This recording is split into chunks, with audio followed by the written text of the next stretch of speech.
안녕하세요. 오늘 저희가 함께 깊이 파고들 자료는 보험과 금융 이 세 개의 최신 동향을 담은 뉴스 기사 모음입니다. 네, 안녕하세요. 이게 언뜻 보면 좀 복잡하고 딱딱한 주제 같잖아요. 맞아요. 용어도 어렵고요. 근데 사실 여기에는 우리 청취자님의 지갑, 안전, 그리고 뭐랄까 미래와 직결된 아주 중요한 신호들이 숨어 있습니다. 네, 단순한 뉴스 브리핑이 아니고요. 이 변화의 물결 속에서 우리가 진짜 무엇을 보고 또 무엇을 준비해야 하는지 그 맥락을 짚어보는 시간이 될 겁니다. 바로 그겁니다. 저희 목표는 명확합니다. 어려운 전문 용어의 장벽을 넘어서요. 이 변화들이 청취자님께 구체적으로 어떤 의미인지, 그렇죠. 그래서 뭘 알아둬야 손해보지 않는지. 네, 그걸 명쾌하게 풀어드리는 거죠. 도수치료 비용부터 상속 문제, 또 상식을 뒤엎는 판결까지 핵심만 쏙쏙 뽑아보겠습니다. 좋습니다. 자, 그럼 가장 먼저 우리 피부에 와닿는 돈 문제부터 시작해볼까요? 네, 요즘 허리나 목이 뻐근해서 도수치료 한번 받아볼까 하시는 분들 정말 많잖아요. 정말 많죠. 그런데 바로 오늘부터 이 도수치료 비용 부담 방식이 크게 바뀐다고요? 이게 어떤 내용인가요? 네, 핵심은 딱 하나입니다. 도수치료가 드디어 관리급여라는 건강보험 체계 안으로 들어왔다는 겁니다. 관리급여요? 네, 이전까지는 이게 병원이 그냥 자율적으로 가격을 정하는 비급여 항목이었어요. 그래서 병원마다 가격이 다 달랐던 거군요. 맞습니다. 같은 치료인데도 어디는 10만 원, 어디는 20만 원, 소위 부르는 게 값이었던 셈이죠. 그럼 이제 관리급여가 됐다는 건 정부가 가격을 관리하겠다, 이렇게 받아들이면 될까요? 정확합니다. 말 그대로 이제 국가가 표준 가격이랑 횟수 이런 걸 정해서 관리하겠다는 뜻이에요. 오, 그래서 당장 일회당 치료 비용 자체가 이전보다 저렴해질 겁니다. 그럼 기존에 실손보험 가입하신 분들한테는 정말 좋은 소식이겠네요? 네, 특히 1세대부터 4세대까지 실손보험 가입자분들께는 정말 희소식이죠. 왜 그런가요? 치료비 원금이 낮아지는 건 알겠는데 뭐 더 좋은 점이 있나요? 물론입니다. 이건 혜택을 두 번 보는 셈인데요. 첫째로 말씀하신 대로 치료비 자체가 저렴해지고요. 네.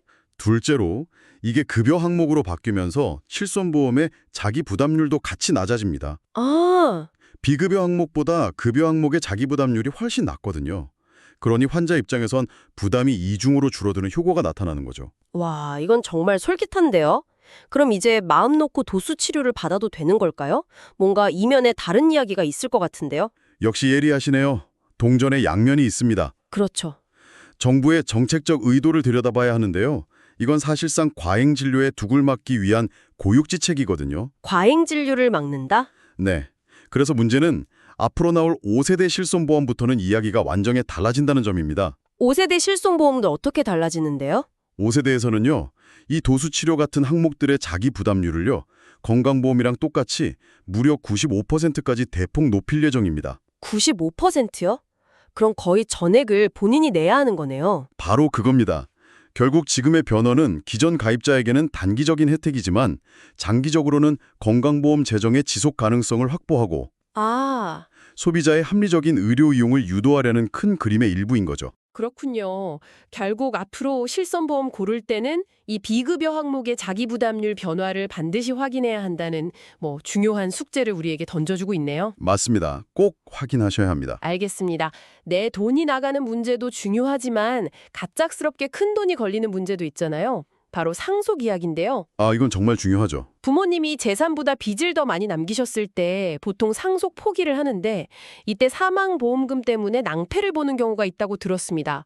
이게 어떻게 된 일이죠? 이게 정말 많은 분이 헷갈려 하시고 또 그래서 치명적인 실수를 저지르는 부분입니다. 네. 결론부터 딱 말씀드리면 자녀가 수익자로 지정된 사망보험금은 받아도 괜찮습니다. 상속 포기랑 아무런 관련이 없어요. 아니 부모님 사망으로 받은 돈인데 왜 상속 재산이 아니라는 거죠? 상식적으로는 이해가 잘 안 되는데요. 여기서 핵심 원칙을 하나 기억하시면 쉬워요. 바로 이 돈의 주인이 원래 누구였는가 이걸 묻는 겁니다. 원래 주인. 네. 대법원 판례를 보면 사망보험금은 보험계약에 따라서 처음부터 수익자인 자녀에게 주기로 약속된 돈이에요. 아하. 즉 부모님의 재산이었던 적이 없는 상속인 본인의 고유재산으로 보는 거죠. 고유 재산. 부모님 재산이 아니라 원래부터 내 재산으로 약속된 거다. 맞습니다. 그러니 이 돈을 받는다고 해서 부모님의 빚까지 물려받게 되진 않습니다. 아하. 원래 주인이 누구였나 이 원칙만 기억하면 되겠네요. 그럼 이제 안심하고 보험금을 다 청구하면 되는 건가요? 잠시만요. 바로 거기가 가장 위험한 함정입니다. 네? 보험사에서 주는 돈이라고 해서 무조건 다 받으면 절대 안 됩니다. 그건 또 무슨 말인가요? 그 사망보험금 말고 청구 내역에 다른 항목들이 섞여 있을 수가 있어요. 예를 들면요. 예를 들어 고인이 살아계실 때 진단받고 받아야 했던 암 진단비라던가 입원 중에 발생한 실손 의료비 혹은 미처 찾아가지 못한 보험 해약 환급금 같은 것들이요. 자, 이 돈들은 누구의 돈이었을까요? 그건 원래 부모님이 받으셨어야 할 돈이니까 부모님 재산이겠네요. 바로 그겁니다. 이 돈들은 명백한 상속 재산에 해당해요. 아, 만약 상속 포기를 하려는 상황에서 실수로 이 상속 재산에 해당하는 돈을 단 10만 원이라도 받아서 썼다. 네. 그럼 법적으로는 빚을 포함한 모든 재산을 상속받겠습니다라고 동의하는 단순 승인으로 간주될 수 있습니다. 와, 정말 아찔하네요. 그럼 예를 들어 진단비 100만 원을 잘못 받으면 부모님 빚 1억 원에 대한 전체 상속 동의 버튼을 누른 것과 같은 효과가? 정확히 그렇습니다. 100만 원 때문에 1억 원의 빚을 떠안게 되는 거죠. 세상에. 그래서 보험금을 청구하기 전에는 반드시 세부 내역을 꼼꼼히 확인해서 내가 받을 돈이 고유재산인 사망보험금인지 아니면 절대 받으면 안 되는 상속재산인지 명확하게 구분해야 합니다. 한순간의 실수가 엄청난 결과로 돌아올 수 있어요. 알겠습니다. 와, 정책 변화나 법률 해석도 중요하지만 가끔은 법원의 판결 하나가 우리 상식을 완전히 뒤집어 놓기도 하더라고요. 그렇죠. 제가 기사를 보다가 정말 고개를 갸우뚱하게 만드는 판결을 하나 봤습니다. 과속운전을 했는데 사고 책임이 0%가 나왔다. 이게 어떻게 가능한 일인가요? 네, 보통은 과속했으니 너도 잘못이라면서 무조건 일부 책임을 지지 않나요? 네. 그게 바로 쌍방과실이라는 우리에게 아주 익숙한 관행이죠. 하지만 이 판결은 그 관행에 아주 의미 있는 제동을 걸었습니다. 사건을 간단히 보면 교차로에서 한 차량이 신호를 위반해서 갑자기 좌회전을 했고요. 맞은편에서 오던 차가 과속으로 직진하다가 충돌한 사고입니다. 과속한 차도 분명 잘못이 있어 보이는데요. 그렇죠. 직진 차량이 제한속도 시속 60km 도로에서 약 28.5km를 초과해서 달린 건 사실입니다. 네. 그런데 재판부는 여기서 아주 과학적인 계산을 도입해요. 만약 이 차가 규정 속도를 지켰다면 사고를 피할 수 있었을까? 이 질문을 던진 거죠. 결과가 어떻게 나왔나요? 국과수 분석 결과를 보니까요. 운전자가 좌회전 차량을 발견하고 위험을 인지한 지점부터 사고 지점까지의 거리가 20.5m였어요. 20.5m. 그런데 시속 60km로 달리던 차가 브레이크를 밟아서 완전히 멈추는 데 필요한 제동 거리는 약 26m가 나온 겁니다. 아, 그러니까 물리적으로 불가능했다는 거네요. 맞습니다. 규정 속도를 지켰더라도 멈추는 데 필요한 거리가 이미 확보되지 않았다는 뜻이군요. 바로 그겁니다. 법원은 과속이라는 법규 위반이랑 사고 발생 사이에 직접적인 인과관계가 없다고 본 겁니다. 오호.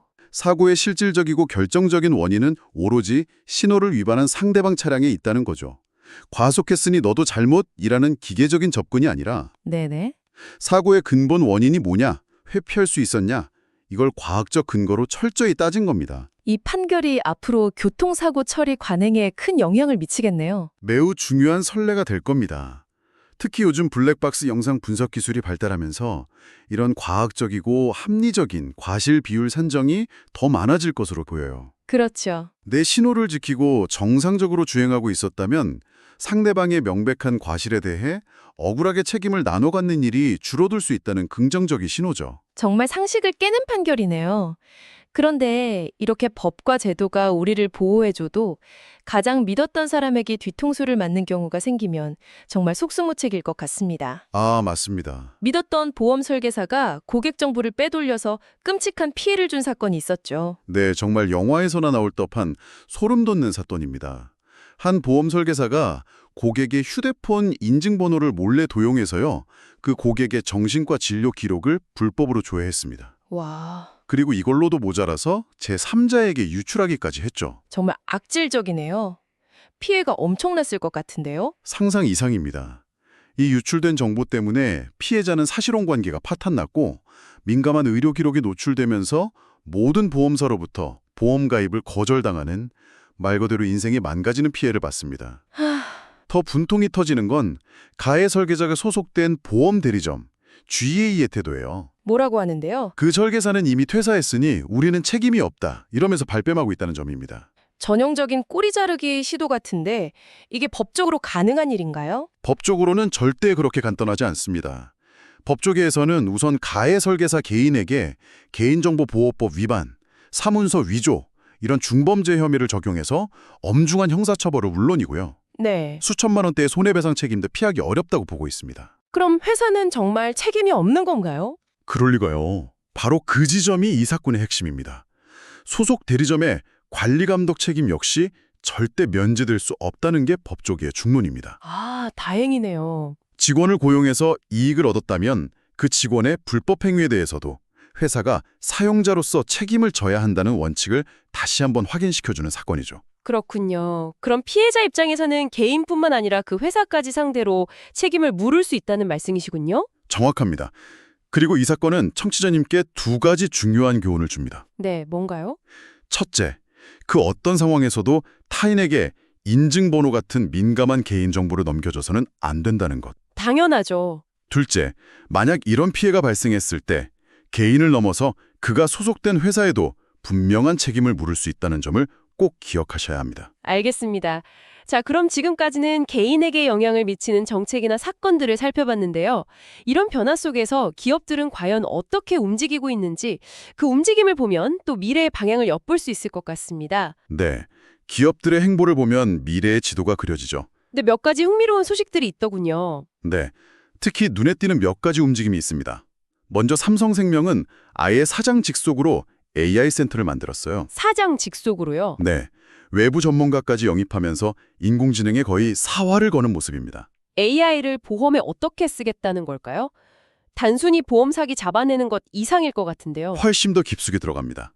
보험 사기 탐지는 기본이고요. 수많은 데이터를 분석해서 고객 개개인에게 최적화된 상품을 추천하거나 오, 심지어 설계사들의 영업활동 패턴을 분석해서 이렇게 하면 계약 성공률이 높아집니다 하고 코칭해주는 역할까지 AI에게 맡기겠다는 구상입니다. 와, 업무의 거의 모든 과정에 AI를 심겠다는 거죠. 정말 SF 영화 같네요. 다른 화사는 어떤가요? 교보생명은 아주 다른 접근법을 보여줍니다. 업계 최초로 자궁질환 초음파 검사비 지원 특약을 개발했어요. 특정 질환을 콕 집었네요. 네, 그래서 6개월간의 배타적 사용권, 즉 독점 판매 권한을 따냈습니다. 이건 특정 고객층, 이 경우는 여성이겠죠. 이들을 아주 정밀하게 겨냥한 전문화, 특화 경쟁이 얼마나 치열해지고 있는지를 보여주는 신호입니다. 그런가 하면 신한은행은 아예 은행 앱으로 보험을 파는 방카슈랑스를 대대적으로 강화하고 있다고 하더군요. 이제 판매 채널 자체가 바뀌고 있는 거네요. 맞습니다. 이 세 가지 사례를 하나로 꿰어보면요. 보험 금융산업의 미래를 움직이는 세 개의 거대한 키워드가 보입니다. 키워드요? 바로 자동화, 오토메이션, 전문화, 스페셜라이제이션, 그리고 디지털화, 디지털라이제이션입니다. 아, 자동화, 전문화, 디지털화. 네, 삼성의 AI가 자동화, 교보의 특약이 전문화, 신한의 앱이 디지털화의 대표적인 사례인 셈이죠. 이 세 가지 흐름이 서로 맞물리면서 산업 전체를 바꾸고 있다는 거군요. 그렇습니다. 여기에 더 큰 그림을 하나 더 추가할 수 있어요. 뭔가요? KB금융이 반도체 공장이나 AI 데이터 센터 같은 국가 핵심 기반 시설에 1조 원을 투자하기로 한 소식, 네. 그리고 독일의 도이치뱅크가 가상자산 리플의 기술을 실제 국제 결제 시스템에 도입하기로 한 것까지 연결해보면 더 흥미롭습니다. 그건 또 어떤 의미를 갖나요? 이제 금융의 영역이 단순히 예금, 대출, 보험 같은 전통적인 경계를 넘어서고 있다는 겁니다. 아, 영역 자체가 확정되는군요. 예, 국가기관산업의 혈맹 역할을 하거나 블록체인 같은 신기술의 심장부로 직접 뛰어들고 있죠. 금융이 곧 인프라이고 기술 그 자체가 되는 시대로 가고 있다는 거대한 흐름을 읽을 수 있습니다. 자, 오늘 정말 많은 이야기를 나눴네요. 도수치료나 상속처럼 당장 알아둬야 할 생활 밀착형 정보부터 과속 무과실 판결처럼 우리의 상식을 깨는 새로운 기준, 네, 그리고 AI와 디지털이 바꿔나갈 산업의 미래까지 짚어봤습니다. 이렇게 보니 정말 모든 게 연결되어 있다는 생각이 드네요. 맞습니다. 결국 핵심은 끊임없이 알아보고 대비해야 한다는 것이겠죠? 네, 변화의 속도가 너무 빠르기 때문에 어제의 상식이 오늘은 통하지 않을 수 있다는 걸 항상 염두에 둬야 합니다. 마지막으로요. 오늘 저희가 다룬 뉴스 중에 청취자님께 꼭 한번 생각해 볼 만한 질문을 던지는 기사가 하나 있었습니다. 어떤 기사였죠? 경남 하동군이 지방자치단체 최초로 모든 국민에게 연금을 지급하는 군민연금 도입을 검토한다는 짧은 소식이었습니다. 아, 국민연금. 네, 지금의 국민연금과는 별개로요. 지자체가 직접 연금을 준다? 굉장히 파격적인데요. 그렇죠. 그리고 이것은 우리에게 아주 중요한 미래의 화두를 던집니다. 어떤 화두죠? 우리가 당연하게 여겼던 국가 주도의 연금 시스템이 여러 도전에 직면한 지금, 어쩌면 우리의 노후 안전망이 앞으로는 중앙정부가 아닌 우리가 발딛고 사는 바로 이 지역 공동체를 중심으로 재편될 수도 있지 않을까요? 와, 생각해보지 못한 관점이네요. 만약 내 노후를 국가가 아닌 내가 사는 도시나 지역사회가 책임지게 된다면 과연 어떤 모습일까요? 장점은 무엇이고 단점은 무엇일지. 오늘 집에 돌아가시는 길에 한번 상상해 보시는 건 어떨까요? 네. 미래를 준비하는 가장 좋은 방법은 미래를 상상해 보는 것일 테니까요.